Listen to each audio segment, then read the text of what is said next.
What's up guys, Don Marino back at it with Newsweek number 5. Let's get into it.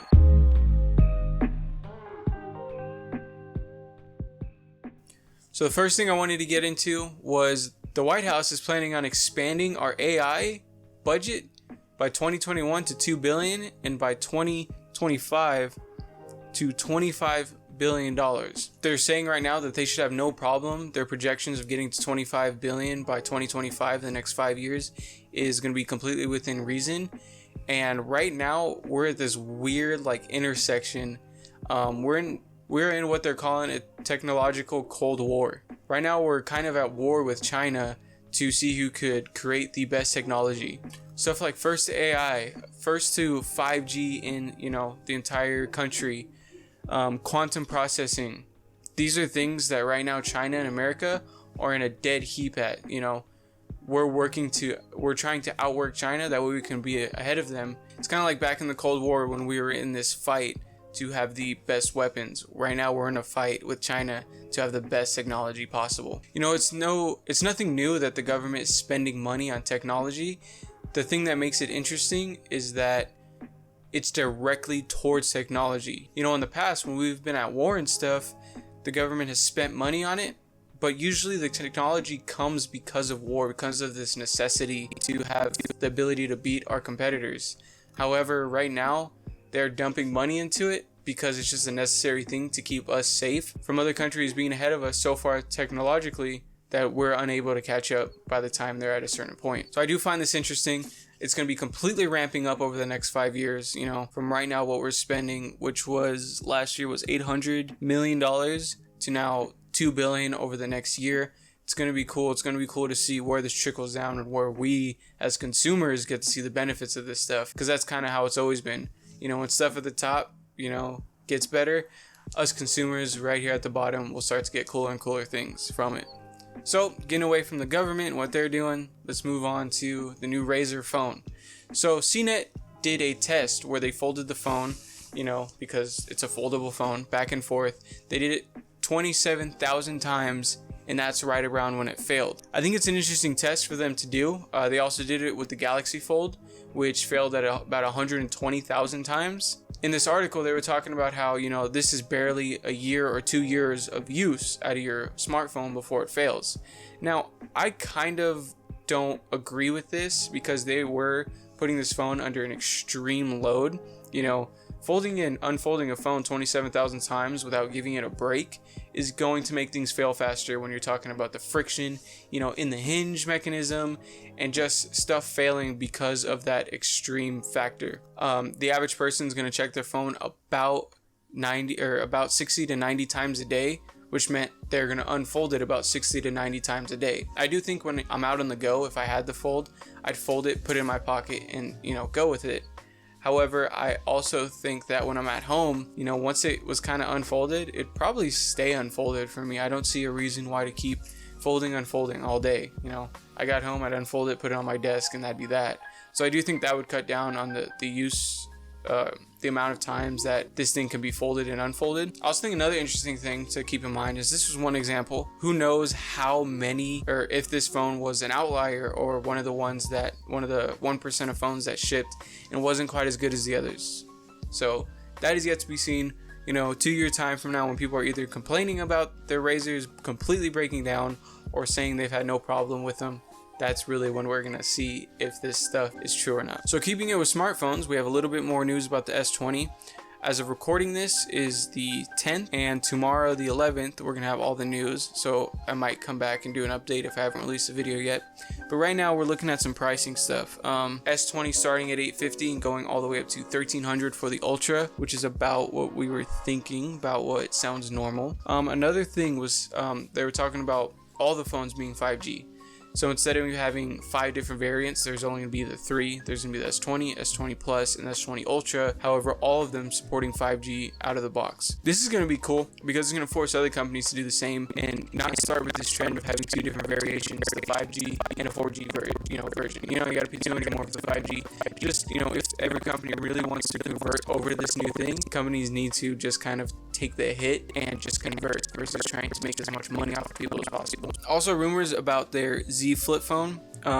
starting at about $400 and being kind of a direct competitor to the Motorola Razr. I got a video up on screen right now of it, and it's interesting to me because there looks to be no outside LCD. Why they wouldn't put an outside LCD on it is kind of skeptical to me. That's making me think that this is just a prototype and not the final version. I would almost 100% assume, especially that $1,400 price point, they'd put at least, a small 720 just like notification display on the outside.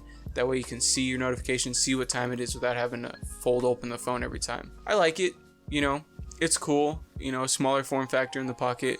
We'll see how it works, in practice. I still think that $1,400 price point is too high. It needs to have at least the specs of the Ultra to justify that $1,400 price point for me.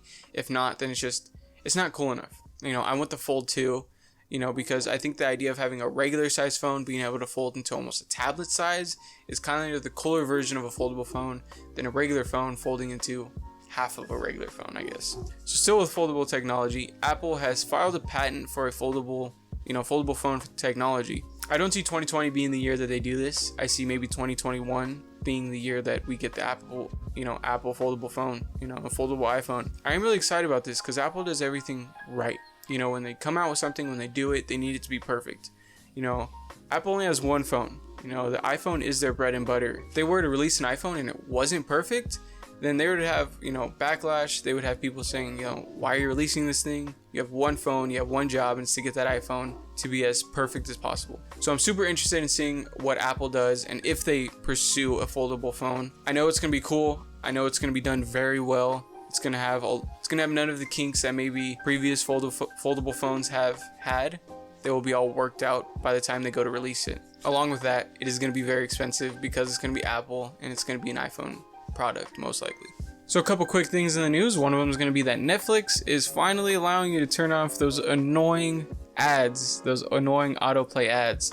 Kind of weirdly excited about this one because I would just be scrolling through and I kind of just want to read the description, or I just kind of want to set my controller down for 2 seconds, but then an ad starts playing and I'm like, bro, chill. Anyway, they're allowing you to turn those off. I thought that was some cool quick news. If you didn't know about it, now you do. Another thing, quickly I want to talk about, Facebook's Twitter and Instagram account were hacked, which I personally think is hilarious. Not a fan of Facebook and all the controversy they've been through in the past few years. I just think it's funny they got hacked. Now, I wouldn't think it's funny people's personal information got hacked, but the fact that Facebook's Instagram and Twitter got taken over, I think it was kind of funny. The Microsoft Duo, the dual screen foldable phone tablet thing they got going on, showed up on a train. Someone saw it out in the real world, which I thought was cool. I think this thing looks really cool. It's not really a true foldable phone. They're, going a little bit about it a little bit differently, but I do think it's a really cool concept, and I think that, Microsoft has their foot in the door again for once when it comes to phones. We haven't seen them on the market that was interesting in a few years now. So I think this is a cool phone. Definitely looking forward to this. Most likely in 2021, but something to keep an eye out for. So there's some rumors over with Apple that their next iPhone 12 is going to look very similar form factor wise to the iPhone 11, which is not a surprise to me. They did very well with the iPhone 11. People seem to like the form factor. I don't see why Apple would change it up much. I don't think they'll be adding another camera on it. I think they'll stick with the 3-camera setup. However, they'll probably improve on the software quite a bit, and maybe even on the hardware with going with a larger megapixel camera to maybe get some more range out of it. I'm not sure, but overall I'm guessing that they're going to stick with a very similar form factor as they've been sticking with the past 3 phones now. So in some car news, we have the Nikola Corporation giving us a tease of their new pickup truck that they're touting with a 600-mile range, which definitely, one of those things aimed at the Cybertruck yet again. I do think from the pictures we see here, or the renders, that I think it's a good-looking truck, personally.